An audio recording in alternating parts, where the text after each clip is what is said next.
Hey, Brian. So we just saw that I think there's 7 names you guys released. Are you releasing anybody else today? Will you wait till tomorrow? How will you structure with practice tomorrow? Yep. That type of thing.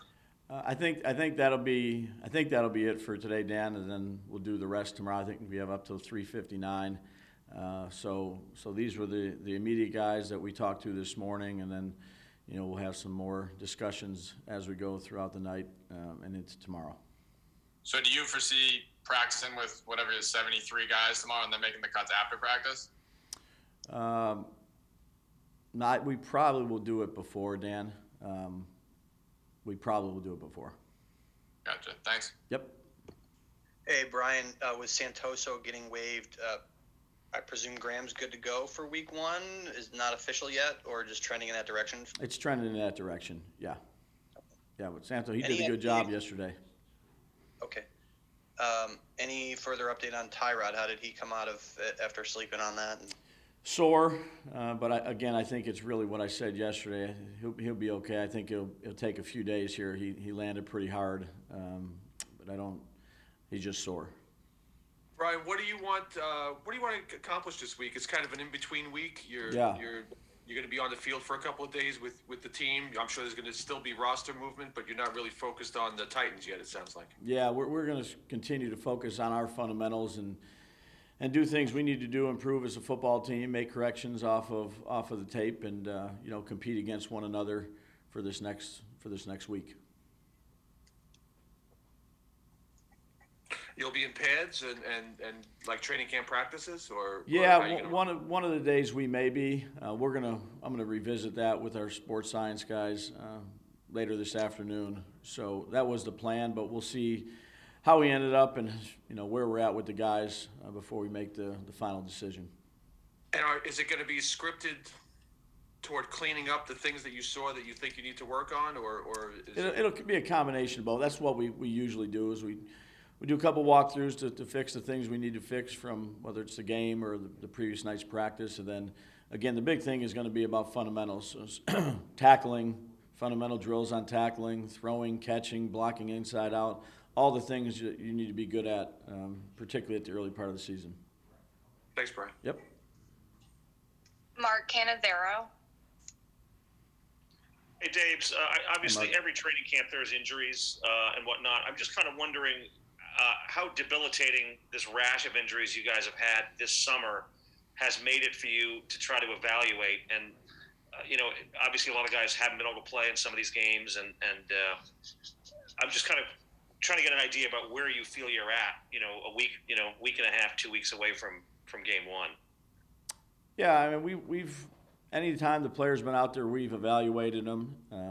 Certainly you'd like them to be out there every practice and have all your guys available, but there's been a training camp in the 20-plus years I've been in the league where that's the case. I think guys are getting more healthy, and the coaches have done a good job of whether it's drill time or preseason games of really hunkering down and communicating with myself and Joe with the evaluation process. Ed Valentine. Hey, Dabes. Hey, Ed. As you guys trim the roster, obviously everybody else is doing the same thing, and you'll be looking at the waiver wire. Do you have to balance the number of guys that you bring in off the waiver wire versus actually being able to be ready to play in a week or two? I think when you bring these guys in, the sooner they're in, the better. But throughout my years of coaching, there's been times where I've gotten players as a position coach on a Wednesday and had to get them ready to play on a Sunday. So I think our coaches are well versed in that. I think the biggest thing is to try to improve and upgrade as many spots as you can, whether that's one guy, 5 guys, however many that is. It certainly puts a lot on the position coach and the coordinator, but that's our job. Paul Schwartz. Hey, Brian. Hey, Paul. How anxious? I mean, this all comes in phases, right? For a first-time head coach, the OTAs, the preseason, the evaluation period. How anxious are you, and would you say Wink is and Mike Kafka is to start doing what you guys are used to doing in these games, which is game planning to beat another team. You know what I mean? And doing probably what you think you do very well. How anxious is that next step for you? Well, it's important, but I'd like to try to get our roster as set as we can. I know, our coaches are upstairs working on a lot of different things right now, from, players that could potentially be released to people on the street to some Tennessee stuff. I mean, there's a lot of things to do at this particular week of the season, getting ready for your home opener, plus, managing and putting together your roster. I'd say, it's always good to get into the regular season and start a normal week, but you got to take care of the things first that get you there. I know there's no such thing as a final 53, but when you have that 53 that you're pretty sure you're going to go into, the first game with, is that going to be kind of I don't know if relief is the right word, but, eventually you need to work with the guys you're going to work with, right? Sure. So, are you really anxious for that period also? Yeah, I think, it's an exciting time. Anytime you're starting out a season and you're putting together a team, it's certainly exciting. There's a lot of work that needs to be done, but, we know that it's never final. You're always trying to manage your roster and upgrade the best you can, but I think, all of us are ready to get going here for the regular season. Thank you. Yep. Jordan Renan. Hey, Brian. Hey, Jordan. Wonder, where do you consider yourself with the wide receiver position? We saw Kenny play last night, but guys like Shep, he didn't play in the preseason. You haven't seen Kadarius on the field that much. Yep. Slayton's had kind of a tough summer. I mean, how do you view that position as a whole? I think it's a competitive spot, and I know we'd like all of them to be out there, but, circumstances, they couldn't. But I think those guys have picked up our system well. I think there's different skill sets in that unit. I think they're smart and, excited to work with them.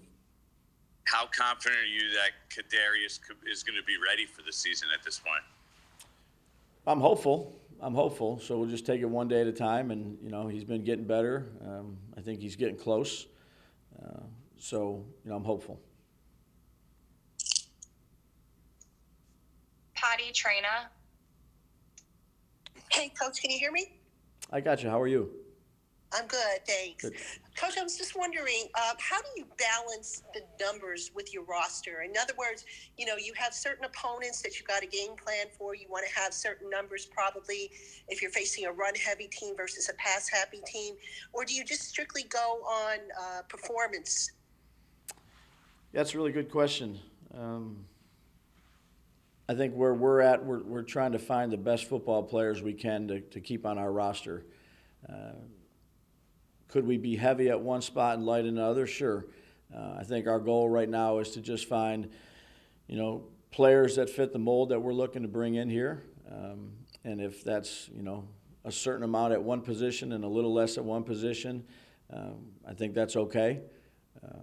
Are there ideal numbers? I'm not sure there's exact numbers, but I would say the best thing we can do is to try to get as many good football players that have the qualities we're looking for in terms of intelligence, dependability, and toughness.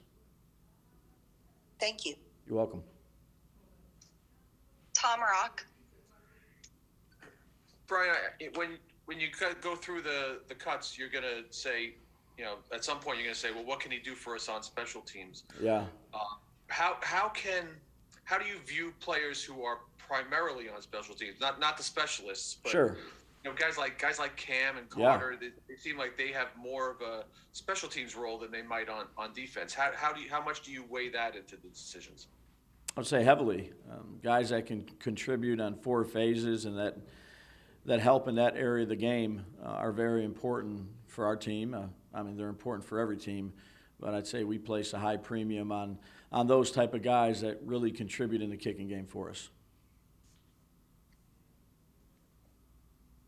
Do you think it's important to have players who are just dedicated to that role? I mean, guys who could step in an emergency, but is there a budget on the roster, I guess, for that kind of a spot, just a special teams guy?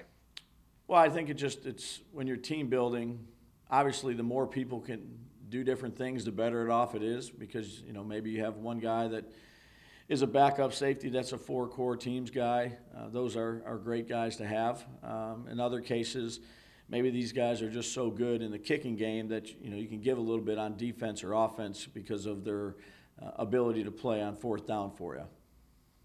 Thank you. Yep, you got it. We'll take 2 more for Coach, Mark Canizero and then Jordan Renan.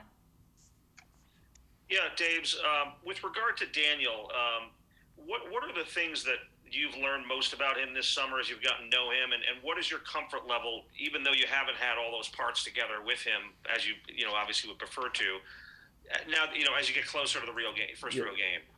I think he's very consistent in his approach and how he does things. He doesn't get too high or too low, which it's easy to in training camp. He's got a really good mindset in terms of staying even-keeled. He's very competitive. He's a good leader. He's a tireless worker. He's always in here. He's in here early. He stays late. You see him after practice working with his teammates. I think he has a lot of good qualities that we look forward to working with and help him develop. What was the other thing? Just kind of as a follow to that, I mean, obviously this is an evolving process, and you haven't had everybody out there you want in practices because of injuries. But what is your comfort level as you get closer to that first game with knowing what he does best and the way you want to do things with your offense? Yeah, I think that's what we developed here since we started back in April, and we're still working on that, Mark. It'll be a work in progress here, but each day and each week, you feel a little bit better about, the identity of what you're trying to build, the plays that he feels comfortable with, the plays you want to take out because maybe he doesn't feel as comfortable with them. You look at your skill guys and what works for them. I mean, each day that's what we've been trying to build on. Thanks, Dave. Yep, you got it. Hey, Brian. Hey, Jordan.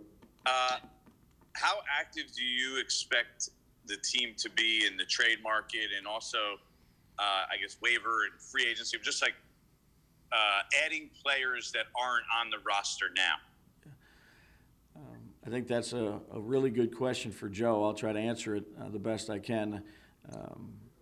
I think that we're open to really improving our team any way we can. So whether that's active in those areas that you asked about or we're looking to improve however we can. And I think Joe and his staff, I said it yesterday, we've been meeting all morning on different things. They've been doing a really good job of their communication and talking to the coaches and looking at different players to evaluate. I think, Joe's open for business.